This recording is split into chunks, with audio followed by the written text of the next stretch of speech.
Bonjour à tous, Simon Vesperini. Imaginez-vous rentrer chez vous après un temps d'absence, essayez d'ouvrir votre porte avec votre clé habituelle, la porte ne s'ouvre pas.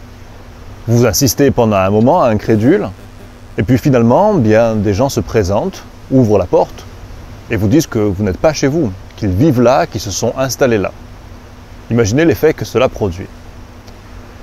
Je reviens là sur un fait divers récent qui s'est passé à Théoul-sur-Mer et qui a fait couler pas mal d'encre. Mais c'est une chose qui se produit assez régulièrement, malheureusement. J'ai eu l'occasion moi-même de constater des faits semblables.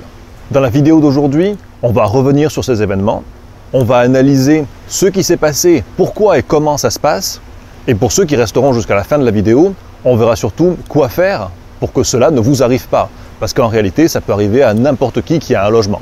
Mais avant de rentrer de plein pied dans le sujet, je vous demande s'il vous plaît un instant pour vous abonner à cette chaîne et cliquer sur la petite cloche.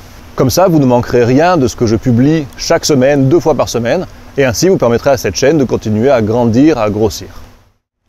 Alors c'est un couple de septuagénaires qui est propriétaire de cette résidence qui pour eux est une résidence secondaire. Ils en sont propriétaires depuis 30 ou 35 ans, donc ça fait bien longtemps, et ils habitent à Lyon le reste de l'année. L'été, normalement, ils passent leurs vacances à Théoul-sur-Mer, dans leur maison.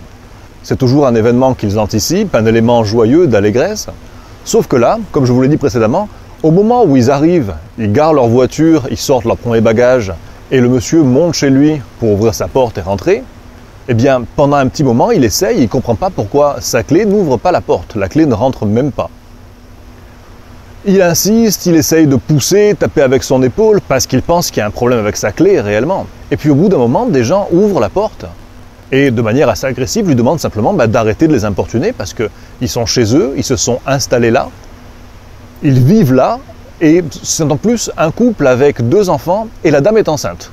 Donc il lui demande de quitter les lieux et d'arrêter de les importuner chez eux. Le monsieur évidemment il essaye de se défendre, il essaie d'expliquer que c'est chez lui, il est lui aussi assez véhément, mais il ne veut pas rentrer dans une bagarre physique et il a bien raison. Et il finit par retourner à sa voiture et à se mettre là et à attendre. Et puis le soir, il va aller voir manger sur sa terrasse et puis il va finir par dormir dans sa voiture. J'ai pas pu faire quelque chose. J'ai dormi dans la voiture pendant 2 jours. J'étais désemparé. C'était un vrai cauchemar que j'ai vécu. Évidemment, le lendemain, il décide de réagir. Il appelle la police. Finalement, la police arrive et tombe nez à nez avec les squatteurs.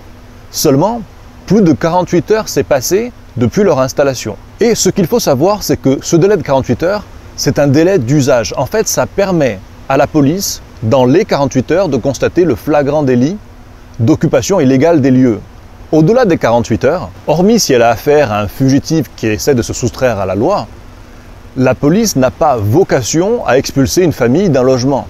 D'autant plus s'il y a des enfants en bas âge, ils n'ont carrément pas envie de se mouiller. Ce monsieur, désemparé donc, se tourne vers le maire. Que fait le maire ? Il demande aux gendarmes d'intervenir sur place. Par chance, quand ils arrivent, les gens ne sont pas là. Donc ils se disent, l'affaire est simple, on n'a pas besoin de les mettre dehors, on n'a qu'à sortir leurs affaires, changer les serrures, donner la clé au vrai propriétaire des lieux et le dossier est plié. Seulement, ce qu'ils avaient oublié, c'est qu'au-delà de ce délai de 48 heures, éventuellement, si vous rentrez dans la propriété squattée, vous êtes passible de poursuite pour effraction de domicile. Et dans ce cas, vous risquez jusqu'à 3 ans de prison et 30 000 € d'amende. Je sais que c'est fou dit comme ça, mais c'est ce que dit l'article 122 du Code civil. Le procureur a décidé que, en fait, pour respecter la loi, du fait qu'il y avait des enfants en bas âge, donc il a fait sortir avec les gendarmes les propriétaires et fait re-rentrer les squatteurs. Ce monsieur se trouve donc dehors de chez lui, contraint d'annuler ses vacances et de rentrer à Lyon. Et c'est une procédure qui risque de durer des mois et des mois.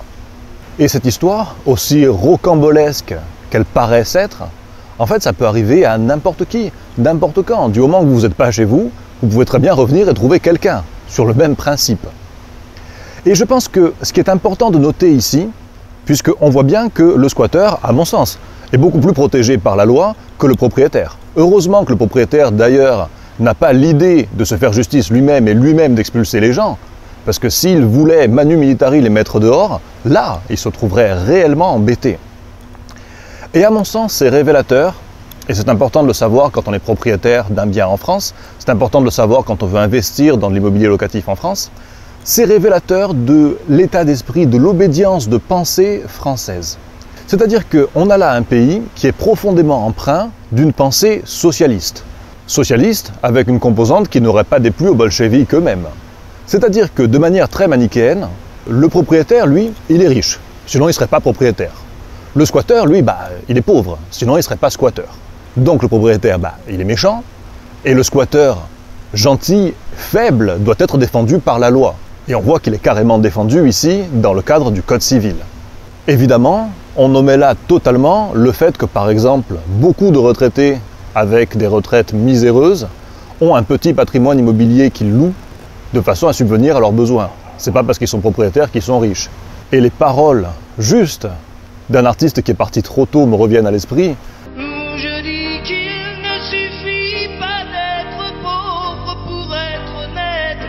Pour conclure sur un conseil de sorte à éviter ce genre de mésaventures, je vous dirais qu'il s'agisse d'une résidence secondaire, donc que vous n'occupez pas à l'année, ou d'une résidence principale, même si légalement c'est légèrement différent. Mais on va dire une résidence principale dont vous vous absentez pour partir en vacances ou pour des raisons professionnelles.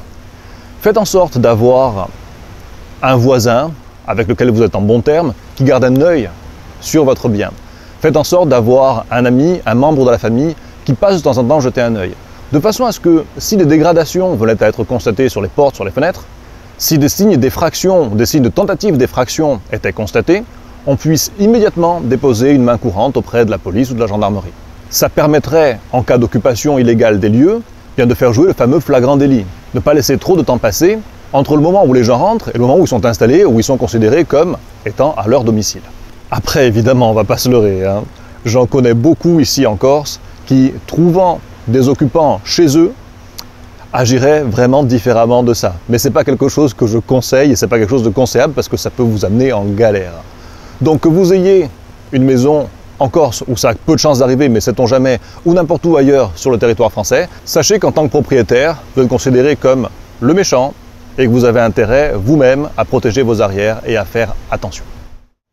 Pour bénéficier de conseils pointus en immobilier, quand il va s'agir d'acheter, de vendre, de revendre, d'investir dans du locatif, bien je vous invite d'une part à vous abonner à cette chaîne, puisque c'est le contenu régulier, et aussi à rejoindre mes contacts privés, parce que c'est là qu'on aura le contenu qui sera le plus de valeur, le contenu le plus pointu.